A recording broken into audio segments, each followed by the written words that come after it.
그가 낮추시리. 우리가 낮아지면 그가 높이시리. 하나님이 원하시는 세상으로 낮아. 또 특별히 여자는 원래 여자입니까? 여자입니다 라는 그런 제목으로 함께 말씀을 나누려고 합니다. 오늘 말씀을 듣고 또 시험 들 수도 있습니다. 시험 들지 마시고 마음을 크게 먹으시고 기쁜 마음으로 말씀을 받으시기를 바랍니다. 아멘 하십시오. 아멘. 그래야지 덜 걱정하고 설교를 할 것 같아요. 나는 누구인가? 두 번째 말씀. 자기를 정확하게 인식하는 것에서부터 신앙생활이 시작된다라고 생각을 해봅니다. 물론 하나님이 시작하십니다. 하나님이 신앙생활을 여러분들을 이끌어 가십니다. 하나님이 다 하십니다. 그러나 목사가 바른 것을 가르쳐야 할 의무가 있습니다. 나에 대한 정확한 이해 없이는 신앙이 불가능합니다. 이 세상의 말씀은 그리고 책들은 또 서점에 가보면 전부 다 나의 가치를 높이려고 하는 그런 책들로 가득 차 있습니다. 나의 가치가 하찮게 여겨지게 하거나 나가 참으로 똥이란 존재로 밀려 내려간다라는 이야기는 별 관심이 없습니다. 또 그것에 상당히 충격을 받기도 합니다. 그래서 내가 해낸 일들, 내가 말한 것들, 내가 이루어 갈 것들에 대하여 여전히 감상하고 감탄하고 그 일에 들여다봐 주기를 요청하고 있습니다. 그러나 성경에서의 나란 존재는 없습니다. 원래부터 나란 존재가 없었습니다. 오히려 나의 존재를 발견하는 순간 아무것도 아닌 무에 불과하다라는 사실 외에는 깨달을 것이 없습니다. 그러나 우리는 여전히 손에 쥐는 것, 눈에 보이는 것, 내가 느끼는 것, 내가 느끼는 감정에 휩싸일 수밖에 없는 연약한 존재입니다. 거기서부터 시작합시다. 그래서 여러분들은 그런 것을 할 수밖에 없는 존재입니다. 그러나 기독교는 여러분들을 무에서부터 시작되어진 가치 없는 것에서부터 가치가 있게 하신 하나님의 은혜만을 이야기하고 있다라는 사실을 생각하면서 말씀을 받아야 될 것입니다. 오히려 바로 그럴 때에 은혜만을 노래하게 되어지고 그 은혜로 인하여 감사가 넘치게 되어지며 그 은혜에 대하여 풍성한 하나님의 사랑을 깨닫고 하나님의 사랑에 내 몸을 틀어서 주 앞에 충성하는 것, 그것만이 우리에게 주어진 유일한 삶이다 라는 사실을 깨달으시면서 오늘 두 번째, 나는 여자입니다 라는 말씀을 함께 나누기를 원합니다. 오늘 본문에 보시게 되어지면 하나님께서 내 사랑하는 아들이요 내 기뻐하는 자라고 말씀하고 있습니다. 여러분들, 하나님께서 자기의 아들을 사랑한다라고 표현합니다. 뭐 대단한 표현일까? 뭐 대단한 것이냐? 당연한 거 아니냐라고 생각할 수 있을 것입니다. 그러나 담겨있는 뜻은 너무나도 큽니다. 하나님은 자신의 아들 예수만 사랑합니다. 예수만 기뻐하십니다. 우리는 뭡니까? 우리는 뭡니까? 우리는 무입니다. 우리는 아무것도 아닙니다. 우리는 여전히 똥입니다. 가치 없는 것입니다. 그런데 무인 상태인 여러분에게, 우리에게 예수 그리스도가 임재하시는 겁니다. 임재하는 그 순간 어떤 일이 일어납니까? 우리는 하나님의 자녀가 되어집니다. 그러니 우리는 예수 그리스도가 내 안에 계신 것으로 인하여 내가 가치가 있게 되어졌다는 사실에 나는 여전히 무인데 그가 나에게 가치를 부여했으니 그에게만 감사 돌리는 것이 당연한 것입니다. 요한복음 1장 12절에도 보면 영접하는 자, 곧 그 이름을 믿는 자들에게는 하나님의 자녀가 되는 권세를 주셨으니, 영접하는 자입니다. 영접하는 자. 여러분들 영접이 뭔지 아시죠? 사무실을 해놨는데, 그죠? 사무실 멋있게 리모델링 하는데 영접해서 그가 안에 들어와 버리는 겁니다. 예수님이 그 안에 있는 자만이 자녀입니다. 요한복음 1장 12절에 보게, 14절에 보면 말씀이 육신이 되어 그 다음에 어떻게 됩니까? 우리 가운데 거하심에 우리가 그의 영광을 보니 아버지의 독생자의 영광이요 은혜와 진리가 충만하더라. 여기에도 보면 말씀이 육신이 되어 그가 우리 안에 거하심에, 그래서 우리는 그의 영광을 보게 되어지고 은혜와 진리가 충만한 삶을 살게 되어진다라는 사실입니다. 여기에서도 그의 영광을 보게 되어지는 계기, 영광을 보는 순간 언제부터입니까? 우리 가운데 거하심에. 아무나 그거 본다라고 말씀드렸습니다. 보기는 보아도 보지 못하고 듣기는 들어도 듣지 못하는 무에서부터 하나님의 영이 있는 자만 보게 되어지는 은혜를 누리게 하셨다는 것입니다. 그래서 보게 되는 그의 영광은 오직 아버지의 독생자의 영광이며 오직 예수 그리스도만 영광의 빛이 나는 것이며 그가 내 안에 있음으로 말미암아 그의 빛을 보는 것이며 그가 내 안에 계심으로 그의 영광 안에 은혜와 진리가 충만한 삶을 사는 겁니다. 그러니까 우리가 대단한 가치인 것 같다라고 얘기할 수 있을런지는 몰라도 여전히 그가 사라지고 나면 우리는 여전히 껍데기에 불과합니다. 지옥 갈 영혼입니다. 자꾸 인간을 높입니다. 어떻게 해서든 인간이 하는 행위를 완전케 하기 위하여 하나님이 일하시는 것처럼 설교합니다. 그래서 인간의 가치를 부여하시기 위해 하나님은 지금도 일하신다라고 반대로 이야기합니다. 물론 반대로 얘기해도 틀린 건 아닙니다. 그러나 인간이 돋보이기 위하여 하나님이 일하시는 것처럼 설교하는지 몰라도 그것은 거짓말이고 우리 인간이 하는 모든 것은 전부 악 자체입니다. 그저 악일 뿐입니다. 그래서 우리는 여전히 무입니다. 여전히 하나님 앞에서 범죄할 뿐이고 절대로 하나님 앞에 온전한 것을 내놓을 수가 없는 자들입니다. 그런데 예수님이 내 안에 계시어서 그가 드러나시고 그가 일하시니 그가 선이 되어주시고 그가 구원받을 자로서 우리를 만들어주신 겁니다. 그래서 그것이 독생자의 영광, 우리의 영광이 아니라 하나님의 영광이 나에게 드러나는 겁니다. 요한복음은 계속해서 똑같은 말씀하십니다. 3장 36절에 보면 아들을 믿는 자에게는 영생이 있고 아들에게 순종하지 아니하는 자는 영생을 보지 못하고 도리어 하나님의 진노가 그 위에 머물러 있느니라 라고 기록합니다. 아들을 믿는 자에게는 영생이 있고 아들에게 순종하지 아니하는 자, 순종이 뭡니까? 내 인생의 주인이 예수 그리스도입니다. 내 안에 계신 예수 그리스도, 나는 아무것도 아니라 예수 그리스도 앞에 내가 전적인 순종합니다 라고 했을 때는 그의 영생이 내 영생이 되는데 순종하지 아니하잖아요. 영생을 보지 못하고 도리어 하나님의 진노가 그 위에 머물러 있는다. 무서운 말씀 아닙니까? 아들을 믿는 자 그에게만 영생이 있습니다. 아들이 있기 때문에 영생이 있는 겁니다. 아들을 받아들였기 때문에 영생이 있는 겁니다. 그를 영접했기 때문에 영생이 있는 겁니다. 그러니 결국 하나님의 독생자 예수님만으로만 모든 것이 다 가한 것입니다. 제가 항상 여러분에게 선악과 따먹은 결과가 무엇인지 말씀드립니다. 열심히 판단합니다. 그죠? 열심히 선악간에 경주하고 열심히 내 눈에 보이는 선한 것을 내놓기만을 열심히 내 눈에 보이는 것으로 요구하는 삶을 살아갑니다. 너는 어떻고 저떻고 나는 어떻고 저떻고 부지런히 그렇게 살아갑니다. 그게 죄에 맞습니다. 죽어야 할 죄입니다. 그래서 영생이 옵니까? 예수님 믿으면 이렇게 살아야 된다라고 이야기도 합니다. 그죠?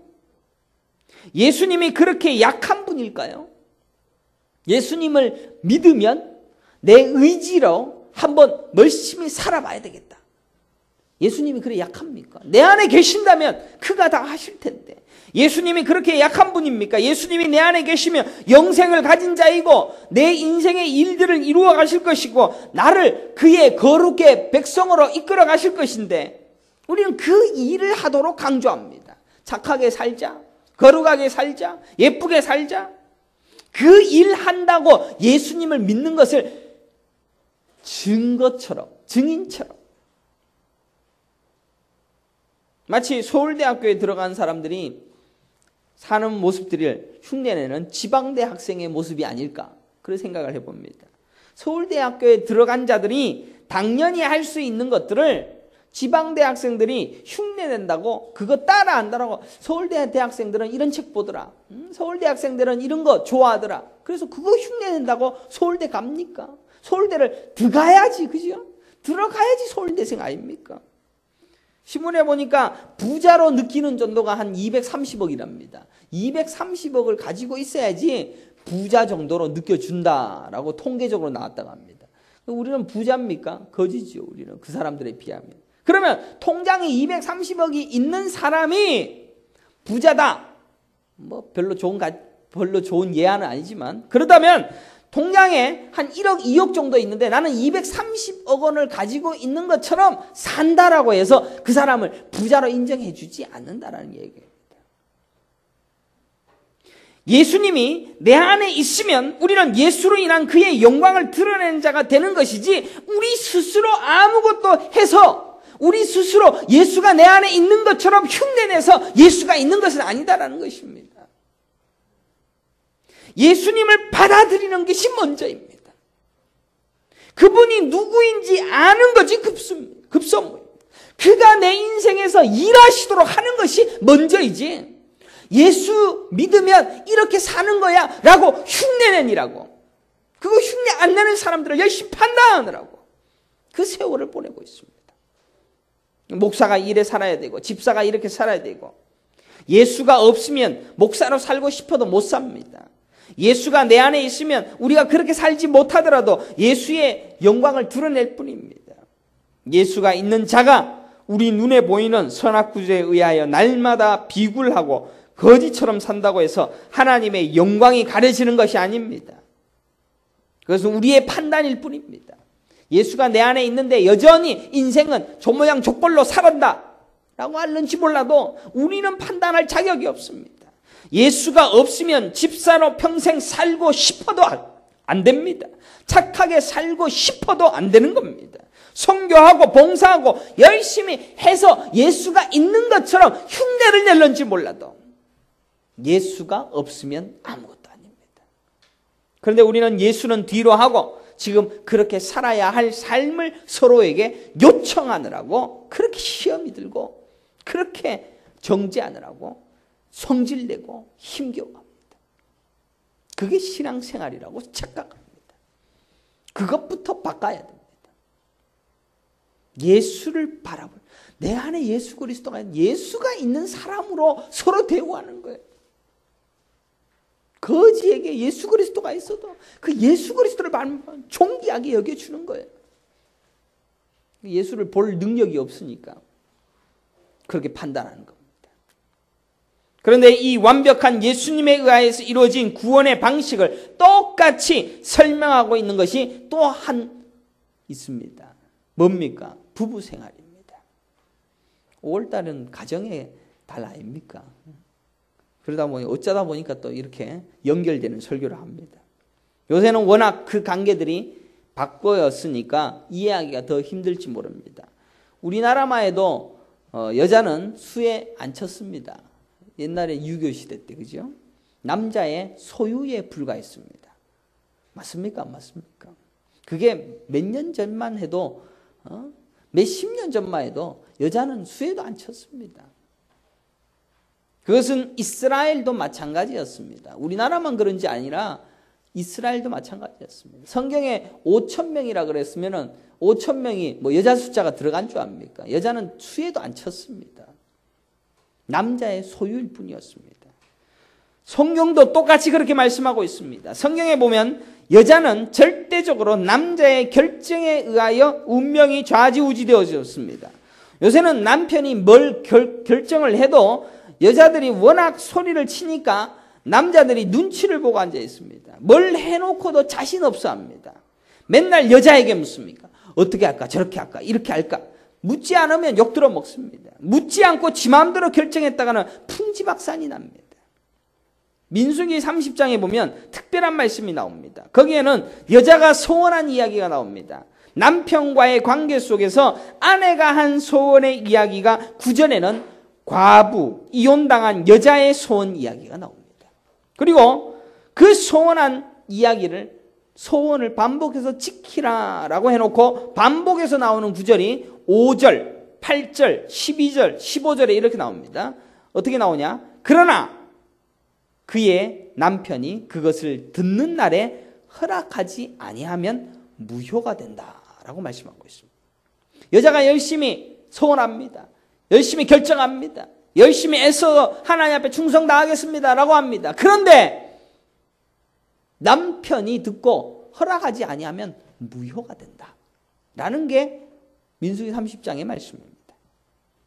여자가 실컷 뭐를 하고 뭐를 이루겠다라고 소원하고 약속합니다. 그런데 그것 남편이 허락하지 아니하면 그거 무효하다라고 말씀하고 있습니다. 여자는 인권이 없습니까? 이것 보고 여집사들이 은혜를 받아서 하나님 앞에 교회를 헌금을 하겠습니다. 건축 헌금하겠습니다. 남편이 안 된다라고 해서 안 해도 된다라는 그런 말이겠습니까? 여기에는 중요한 의미가 담겨져 있습니다.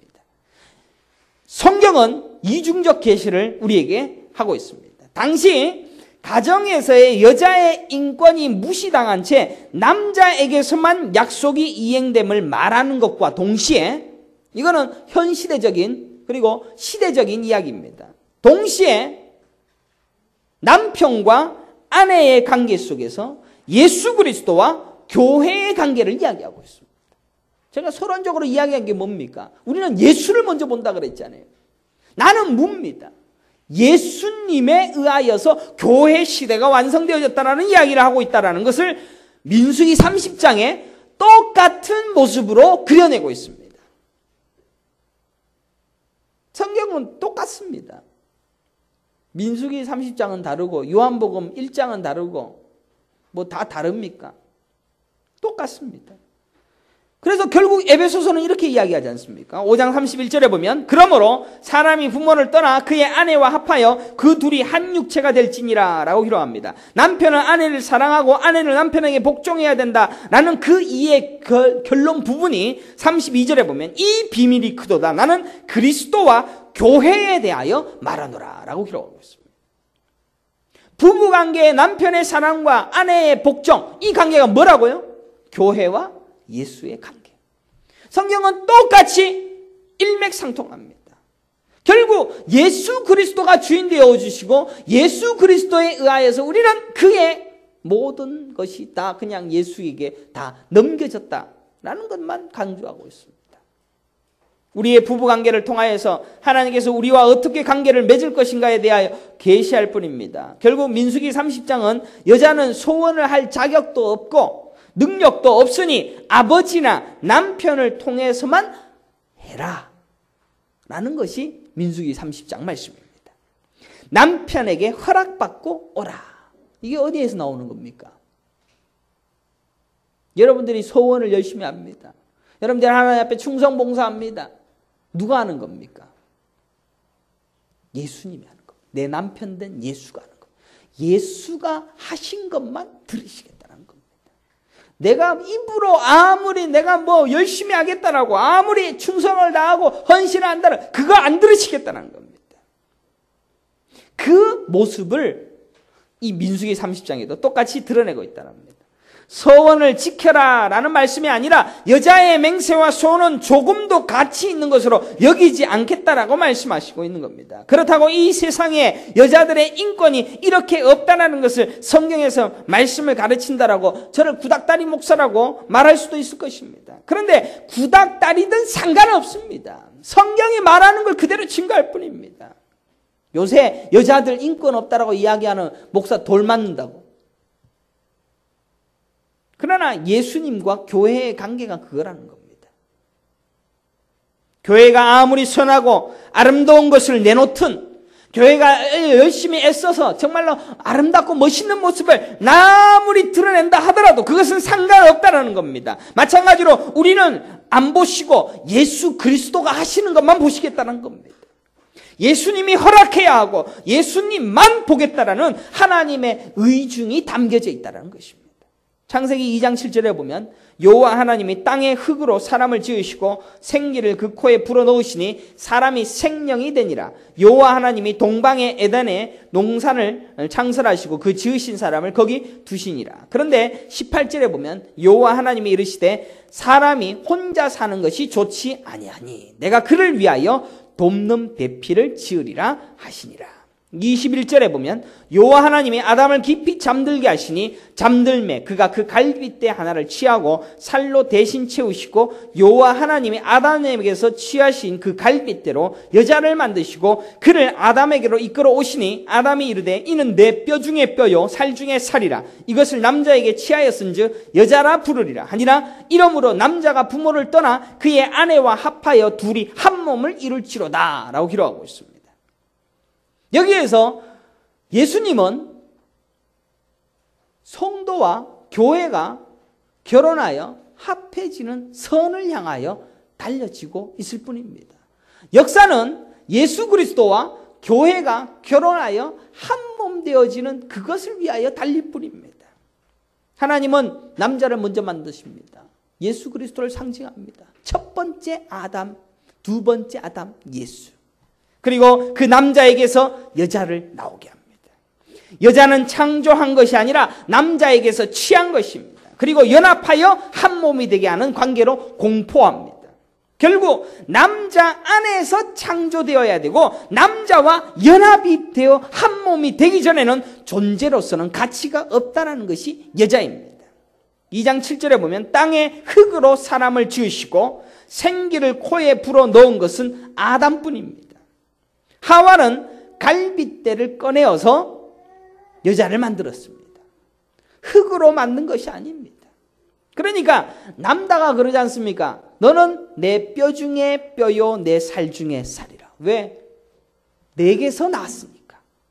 만약 흙으로 만들었다면 내 흙 중에 흙이요 내 돌 중에 돌이요 라고 하지 않겠습니까? 그러나 여자는 남자가 아니면 존재를 인정받지 못합니다. 남자에게서 나왔기 때문입니다. 그저 남자의 연합을 위하여 보시기에 좋음을 위하여 지어진 존재가 여자라는 것입니다. 그렇다고 여자가 없어도 된다라는 말이 아닙니다. 여자가 있음으로 인하여 남자가 행복해 보이고 선이 되어지는 겁니다. 예수 그리스도가 혼자 죽는 것이 아니라 예수 그리스도의 십자가의 죽음으로 그의 교회가 탄생하여 그가 한 몸 되어지는 것이 선이라고 이야기하고 있는 겁니다. 남자가 잠드는 게 뭡니까? 성경은 잠든다라는 것을 죽음이라고 표현합니다. 옆구리가 터졌습니다. 누굽니까? 예수님이 십자가에 죽으시고 옆구리가 터져 창자가 쏟아지고 교회와 결혼하여서 마침내 새하늘과 새 땅에 입성하게 되어지는 마지막 심판의 날을 예비하고 있는 똑같은 그림의 모습이 아담과 하와의 창조의 모습입니다. 히브리서 1장 1절에 보면 옛적에 선지자들을 통하여 여러 부분과 여러 모양으로 우리 조상들에게 말씀하신 하나님이 히브리서에서 어떻게 얘기합니까? 계속 얘기했다 이거 아닙니까? 옛적에 선지자들 여러 모양, 여러 부분, 여러 삶의 모습, 여러 역사 우리 조상들에게 열심히 말씀했던 그 모든 하나님이 이 모든 말 마지막에는 아들을 통하여 우리에게 말씀하셨으니 이 아들을 만유의 상속자로 세우시고 또 그로 말미암아 모든 세계를 지으셨느니라. 이는 하나님의 영광의 광채시요 그 본체의 형상이시라. 그의 능력의 말씀으로 만물을 붙드시며 죄를 정결하게 하는 일을 하시고 높은 곳에 계신 지극히 크신 이의 우편에 앉으셨느니라 라고 기록하고 있습니다. 성경의 주인공은 누구입니까? 예수 그리스도밖에 없습니다. 하나님의 관심은 누구입니까? 오직 자신의 아들에게만 있습니다. 우리는 자꾸 착각합니다. 내가 어디에 있습니까? 내가 어디에 괜찮은 사람입니까? 내 자리는 어디에 있습니까? 제자들도 그러지 않습니까? 예수님이 부활하시고 하늘나라에 올라가면 내 자리는 어디에 있습니까? 하나님은 자기 아들 예수 그리스도만 관심이 있습니다. 하나님께서 이 땅에 오신 예수님을 향한 또 한 번의 계시가 성경에 드러나고 있는데 바로 오늘 본문입니다. 마태복음 17장 5절에 보면 변화산상에 나타나신 하나님께서 하신 말씀이 이렇게 나옵니다. 말할 때에 홀련히 빛난 구름이 그름을 덮으며 구름 속에서 소리가 나서 이르시되 이는 내 사랑하는 아들이요 내 기뻐하는 자이니 너희는 그의 말을 들으라 라고 기록합니다. 다른 말 듣지 말고 그의 말. 지금 뭐라고 얘기합니까? 하나님이 이는 내 사랑하는 아들 예수. 니들은 그의 말 들어. 하나님의 눈에는 예수밖에 없습니다. 하나님은 여전히 예수만 보입니다. 여러분의 인생이 대단한 것 같고 여러분이 예수 잘 믿는 것 같아도 예수만 보입니다. 내 안에 있는 성령만 보입니다. 예수님만 보입니다. 그래서 출애굽 때 어린 양의 피만 보고 넘어갑니다. 그렇지 않습니까? 유월절에 사건에 어린 양의 피 발라놓은 것이 사건 저지르고 도박하고 술 먹고 담배 피우고 나쁜 짓 하고 하는 그 사람 집에도 피 발라놓으면 어떻게 됩니까? 넘어갑니다. 그렇지 않습니까? 예수의 피가 중요하다는 겁니다. 사랑하는 성도 여러분, 이 세상에는 분명히 남자와 여자가 있습니다. 그죠? 여자 있습니다. 그리고 남자와 여자가 만나 결혼해서 자식을 낳습니다. 이것은 역사를 반복해서 계속해서 흘러가는 겁니다. 그죠? 현겸이가 또 자식 놓을 거고 자식 놓으면 또 그 자식이 또 결혼해서 또 자식 놓을 거고 계속 흘러가는 겁니다. 그러나 이 수많은 부부관계를 통하여 하나님은 뭘 가르칩니까? 예수 가르칩니다. 믿으시길 바랍니다. 진짜 믿어집니까? 예수 가르칩니다. 오늘날 가정이 깨어집니다. 남편은 등신이 되어져 가고 있습니다. 여자가 현명하게 드러나는 이 시대를 가지고는 도무지 하나님이 예수와 교회의 관계를 가르칠 수가 없습니다. 여자는 여자의 자리로 내려가야 되는 겁니다. 남자도 자신이 집안의 대표인 것처럼 나도 예수처럼 모든 것을 틀려도 줏대 있는 모습으로 예수님이 어떤 분인지를 가르치고 배워야 됩니다. 아니, 여자는 남편이 지 마음대로 가고 나쁜 결정을 하더라도 따라가는 연습을, 그거 안 하는데 예수 어떻게 따라갑니까? 눈에 보인 남편도 못 따라가는데 예수를 어떻게 따라갑니까? 맞습니까? 안 맞습니까?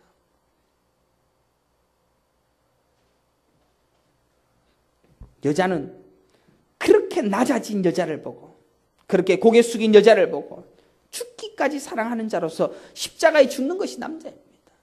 남자는 처음부터 죽을 준비가 돼 있어야 됩니다. 여자가 그렇게 치고 들어와도 옆구리까지 내어주고 나를 그렇게 괴롭혀도 죽어줘야 되는 게 남자입니다. 쪼잔하게 그것 전부 다 덤에 따지고 따지는 게 남자가 아닙니다. 어디 남자에게 그런 소리 하는 게 남자가 아닙니다. 예수님은 우리가 어떤 형편에 있을 때에도 예수님은 먼저 죽으셨습니다. 예수님은 여러분이 죽을 만한 가치가 있어서 여러분들을 위하여 죽어준 거 아닙니다. 어떤 자로 살든 상관없었습니다. 평생 강도짓을 했던 자에게 그를 위하여 대신 죽어주셨습니다. 그가 죽어주신 죽음으로 죄악을 다 뒤집어 쓰신 겁니다. 그리고 그 은혜를 아는 여자인 교회는 예수님이 이끄는 대로 가는 겁니다. 그가 하시는 대로 다 순종하는 겁니다. 그 길을 끝까지 죽기까지 따르는 것뿐입니다. 신앙생활을 전부 자기 마음대로 합니다.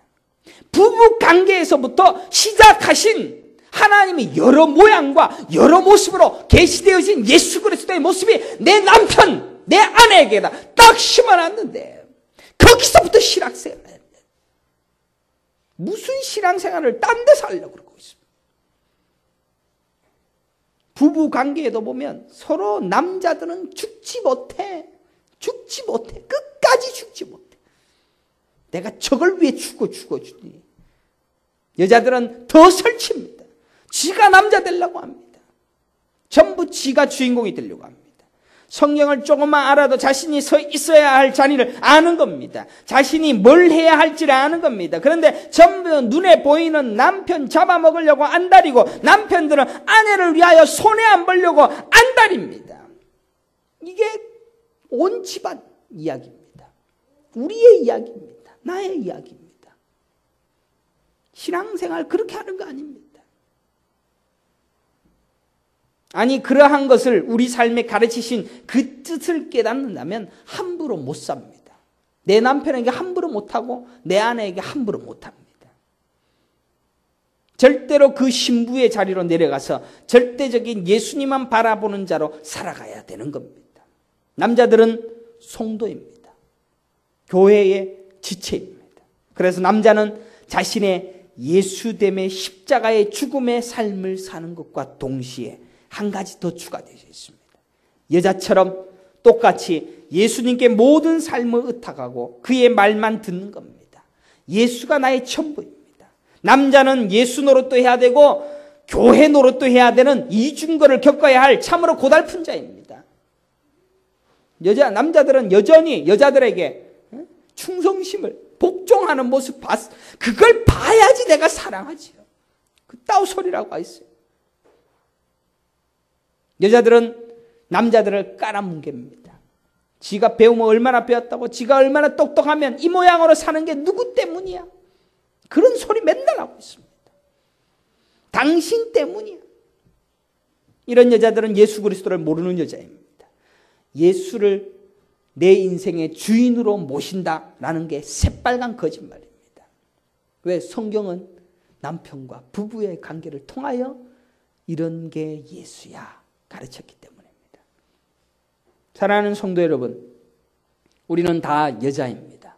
목사도 여자입니다. 우리는 다 신부입니다. 언젠가는 예수와 결혼해야 될 신부입니다. 어린 양 예수와 함께 그의 사랑으로 뒤덮여진 은혜를 노래하면서 나아가야 될 그런 신부입니다. 전부 예수님 앞에서 여자입니다. 내 뜻대로 하는 것이 아닙니다. 남편 대신 내 신랑의 말만 따르겠습니다. 바로 그 자리에 고개 숙여 엎드리는 자입니다. 고린도전서 11장 3절에 보면 그러나 나는 너희가 알기를 원하노니 각 남자의 머리는 그리스도요, 여자의 머리는 남자요, 그리스도의 머리는 하나님이시라. 참 성경이 대놓고 이렇게 얘기를 하는데도 우리는 헷갈려합니다. 요한계시록 19장 9절에 보면 천사가 내게 말하기를 기록하라. 어린 양의 혼인잔치에 청함을 받은 자들은 복이 있도다 하고 또 내게 말하되 이것은 하나님의 참되신 말씀이라 하기로 라고 기록하고 있습니다. 19장 7절에도 우리가 즐거워하고 크게 기뻐하며 그의 영광을 돌리세 어린 양의 혼인 기약이 이르렀고 그의 아내가 자신을 준비하였으므로 그에게 빛나고 깨끗한 세마포 옷을 입도록 허락하셨으니 이 세마포 옷은 성도들의 옳은 행실이로다 라고 기록하고 있습니다. 옳은 행실 뭔지 아시죠? 그를 믿는 믿음입니다. 여러분들은 이 땅에서 어떻게 부부 생활을 하십니까? 부부 생활이 바로 예수의 모습을 그리고 성도의 삶을 연습하는 최초의 공간입니다. 남자는 여전히 날 위해 복종하지 아니하는, 예수가 나를 위하여 그렇게 엎드려서 예수를 위하여 그렇게 순종하지 아니하는 저 기가 막힌 저 죄인들을 위하여 죽어주신 예수의 사랑을 연습하는 겁니다. 그러면서 나 같은 자를 위하여 이렇게 죽을 수 없는 저렇게 분하고 원통한 그런 자리에 예수가 죽으셨구나. 매일매일 깨닫는 겁니다. 여자들은 매일매일 나를 위하여 죽어주신 그 예수 그리스도 생각하며 끝까지 복종하고 끝까지 순종함으로 그에게 엎드려서 그를 높이고 그를 최선을 다해 찬양하면서 그는 나의 인생의 주인이시며 노래하는 게 예수 그리스도 찬양하는 게 내 남편을 그렇게 하는 것부터 시작하는 겁니다. 죽었다 깨도 내 남편에게는 못하겠고 예수에게는 할 수 있다. 거짓말입니다. 그러니까 남편부터 하시라는 겁니다. 아시겠습니까? 남편들이여 마누라를 위하여 죽어주십시오. 죽어주십시오. 그걸 복종을 해야 내가 죽겠노라. 예수님이 그랬으면 여러분들은 이미 천국 근처도 못 가고 지옥 갔을 겁니다. 그걸 아는 사람이 예수 그리스도를 위하여 내가 날 위하여 죽어주신 그 예수 그리스도의 사랑처럼 내 안에 저렇게 나를 치고 들어와도 죽어주려고 하는 그 죽음의 사랑을 날마다 경험할 수 있는 그런 신앙생활 할 수 있는 믿음의 성도들이 되시기를 간절히 축원합니다. 447장 찬양 함께 부르겠습니다.